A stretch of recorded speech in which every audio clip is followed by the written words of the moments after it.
Boa noite, pessoal. O meu nome é Ricardo. Eu moro no Rio de Janeiro e estou aqui para contar para vocês o que me aconteceu agora em dezembro de 2018. Eu estava com minha ficante aqui nas redondezas do bairro Água Santa e resolvi ir para uma rua mais parada, sem muito movimento, porque ela estava com problemas e queria conversar um pouco num lugar mais tranquilo. Era quase 1 hora da madrugada, mas como era horário de verão e o calor aqui sempre foi de matar, eu nem me dei conta das horas e fui lá para a rua chamada Ramiro Magalhães. Nesta rua fica o Hospital Psiquiátrico Nise da Silveira. É um lugar muito sinistro de dia. À noite, então, aquilo parece o portal do inferno. É muito feio. Bom, vamos voltar ao assunto. Eu estava ali perto do hospital, ao lado do muro. A rua fica muito deserta e eu fiquei cismado com alguma coisa. Parecia que eu estava sendo observado por alguma coisa atrás dos muros. Eu fiquei muito incomodado com aquilo e resolvi ir para o outro lado da rua, mais adiante, onde tem uma passarela. Um fato que me chamou a atenção foi não ter nenhum movimento por lá, mas a sensação de estar sendo observado aos poucos foi ficando muito forte. Eu falei com a garota que estava comigo que eu não estava nada à vontade e ela me disse a mesma coisa também. Eu achei que fosse por causa da área. Aquele hospital é assombrado, muita gente já viu cada coisa lá de arrepiar os cabelos, então eu tentei dar uma relaxada, esquecer aquilo e continuei conversando com ela. Depois de uns 2, 3 minutos, veio uma ventania e trouxe um cheiro insuportável de podre, parecia que tinha um bicho morto por ali. Aquilo me revirou o estômago de tão ruim que era, e nós resolvemos ir embora, mas quando eu me preparava para ligar o carro, eu quase infartei. Do outro lado da rua, bem na subida da passarela, estava lá um bicho preto que parecia um cachorro, mas ele tinha uma cara de porco me olhando, e ele tinha sangue nos olhos, era puro ódio. A minha garota, quando viu aquilo, deu um grito tão alto e nessa hora o bicho rosnou e ficou de pé nas 2 patas traseiras. Eu fiquei congelado quando eu vi aquilo e eu não conseguia nem ligar o carro para sair dali. Eu me senti naqueles filmes de terror e eu achei que eu ia morrer ali mesmo. Se eu estivesse ali usando drogas, fazendo um arrastão, um assalto ou outra coisa qualquer coisa que fosse lícita, com certeza a polícia apareceria para me abordar, mas como eu estava em apuros, ninguém apareceu.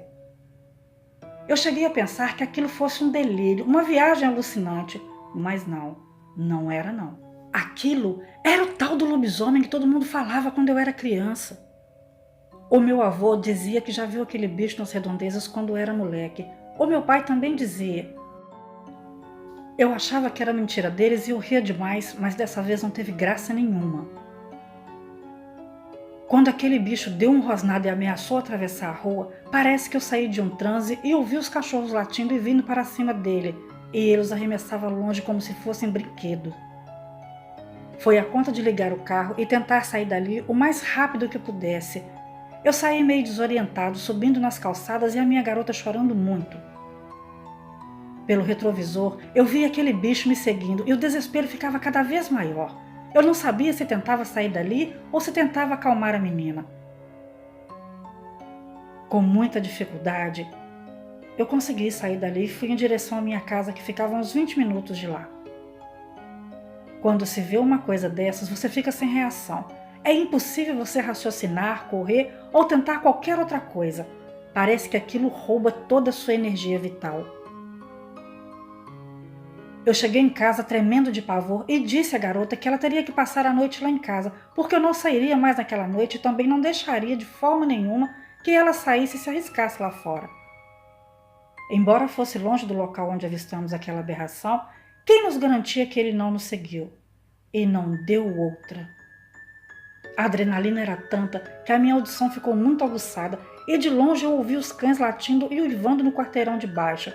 Eu comecei a prestar atenção na direção em que estavam indo os latidos e exatamente eles ficavam cada vez mais perto de minha casa.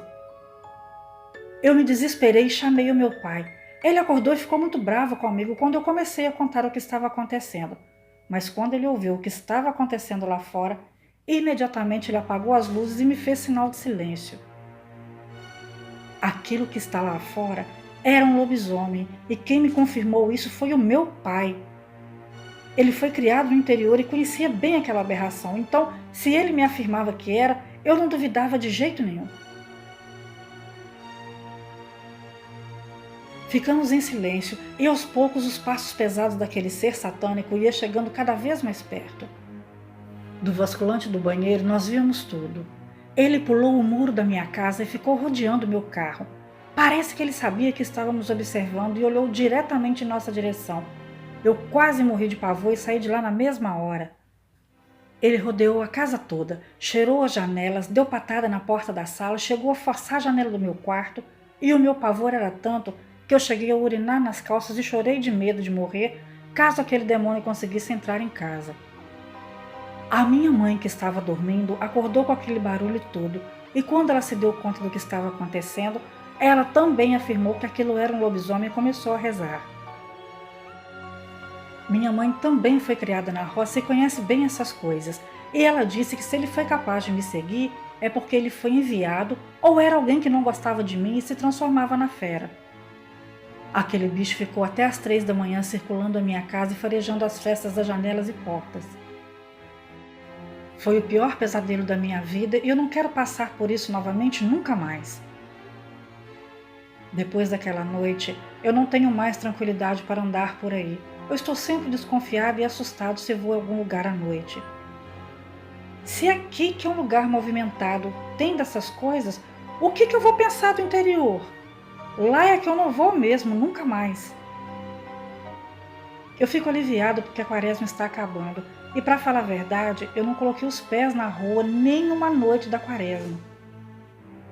Eu não sei o que eu vou fazer daqui para frente, porque o medo é muito grande de encontrar aquele bicho de novo. Eu sei que vão me chamar de doido, mas eu não ligo. Eu só sei que o pavor que eu sinto e os pesadelos que tenho não são poucos. E eu não quero que isso aconteça novamente. Muito obrigada, Ellen, por contar o meu relato. Se vão acreditar ou não, eu não sei.